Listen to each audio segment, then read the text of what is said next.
The Athletic writing, Joe Douglas's fate was sealed the moment Woody Johnson decided to unilaterally fire Saleh without even consulting him.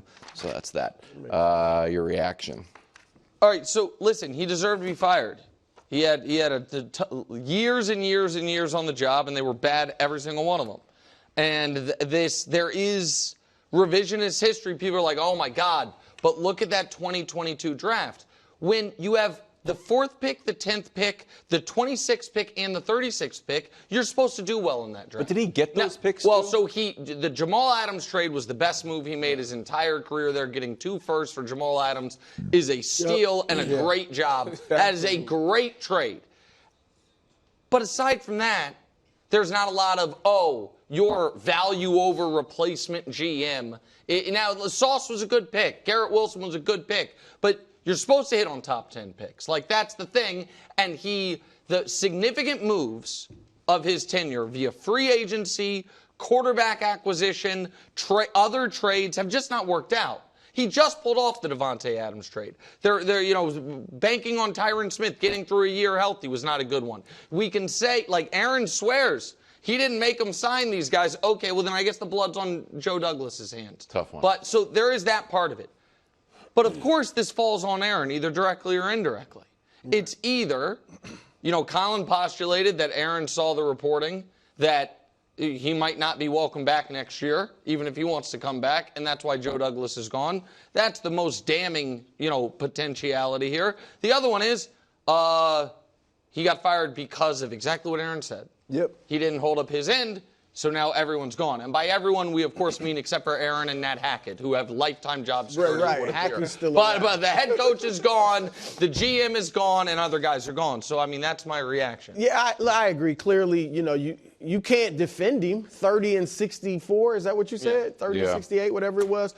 The question I had initially was why now? Why not just let him play out the string? But maybe they want to start the search now. And you're not doing it behind his back while he's still technically your GM. And you give him a little chance to go out there and figure out There's one other part of that. Can I just add to that? The other why now might be because Woody Johnson knows come February he's not going to be running the team anymore. And this is the scariest thing for Jet fans, I think, is that Woody's like, well, I need to get this started now because I'm picking the coach and I'm picking the GM. And then I'm leaving for 4 years. Like which I think is very possible. Have it happen without that would be the rebuild. Yes, that if he's going to take the ambassadorship, but he wants to hire this guy before he leaves, which I think would be bad for the Jets. Go ahead. Look, I think it's good for them ultimately because ideally Rodgers won't be back. Maybe these will be new, it will be new guys, and maybe he won't feel like he's got any connection with them. Or if he's back, I would imagine that the new regime is not going to be beholden to Aaron Rodgers. And if he's going to be your quarterback, you treat him like, obviously he's still a superstar player or was, but you treat him like a regular player. You bring in a coach. I'm just saying, whoever they hire as GM cannot kowtow to Aaron Rodgers. And you shouldn't. And I don't think he would feel any pressure to kowtow to Aaron Rodgers. Yeah. You go in there, you hire a coach that you want to.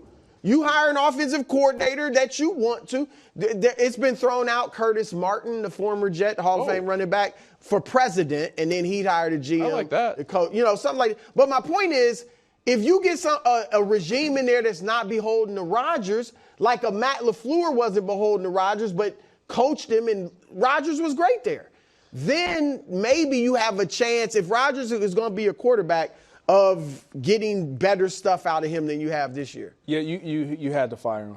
Like, this is, again, I agree with everything that you guys are saying, but I'm going to stick to the Joe Douglas part of it because, and not even the offensive side of the ball. You look at the defense side of the ball where we knew that they were a juggernaut last year, year before, and coming into this season, you pretty much destroyed that defensive line. You allow Bryce Huff to walk, 10-sack guy. You get Hassan Reddick. That hasn't worked out because he didn't play pretty much until yesterday. Right. And so then JFM, you allow Jonathan Franklin Myers. John Franklin Myers. You allow him to go. He's balling Right. for Denver right now.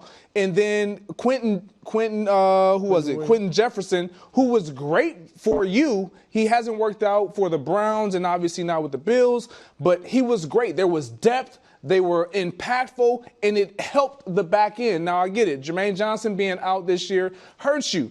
But because you don't have that depth, because you don't have the production that you were able to have on that defensive line, it trickled all the way through the remainder of your defense. That's Joe Douglas. Like, you were banking on new guys to come in because you wanted to kind of save a couple dollars to satisfy the offensive side of the ball because of Aaron Rodgers, and that just hasn't worked out. We know what that is. No GM gets to pick 5 coaches, quarterbacks between him before your first playoff appearance.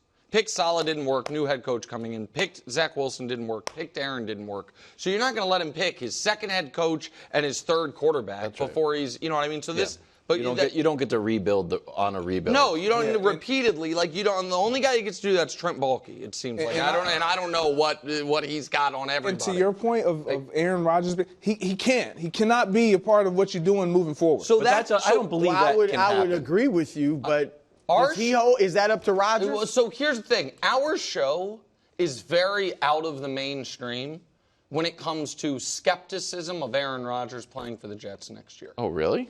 Yeah, I mean, we are unanimous that the Jets should move on from Aaron Rodgers. That is not a unanimous opinion. That's shocking to me. It seems like the general sentiment outside is that, well, if Aaron wants to come back next year, he's coming back. That if he retires, obviously, but that the Jets cutting him is not... Well, I don't understand. I don't understand it either. Just the AFC East, I'll give Drake May a compliment. The Jets are going to go into this year, and I heard a lot of Jet fans in the media say, like, hey, we might not have the best. He might not be as good as Josh Allen, but on his best day, he's right there.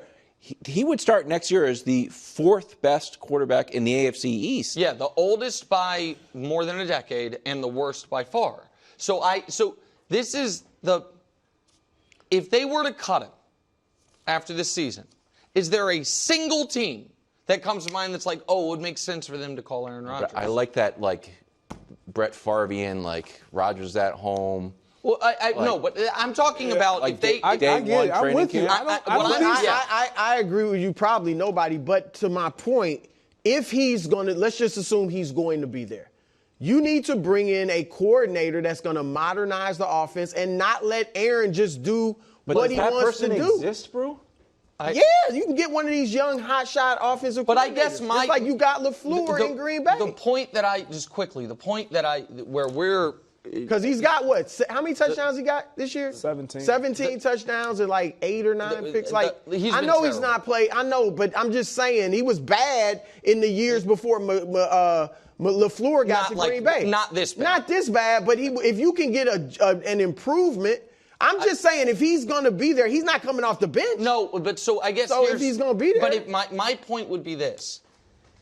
If you don't have the juice to cut Aaron Rodgers, You don't have the juice. then you don't have the juice Exactly. to tell him what to do. Exactly. You know what I mean? Like it makes so whomever any legitimate candidate is going to walk into that interview if they feel like, okay, if I don't get this job, I'm getting a job. Walk into it, you know what I mean? Like feeling like a legitimate A-level candidate. Do I get to pick my quarterback or not? Yeah. Am I tied to that right. guy? And if the answer is no, then you're not going to get the best guy. And if the answer is yes, moving on from him is a no-brainer. Well, like I said, I could see some guys thinking, I got him for a year. Let me see what I can do. Well, that guy will. If you have control, the question is, do you have control? It's like, can you tell him what you want to tell him? Can you cut him if you want to cut him? Scorpion and the Can Frog, you man. Get your own He's offensive gonna coordinator, sting not Nat Hackett. Thanks for watching. Subscribe here to get more from the show and to check out clips from other shows on FS1.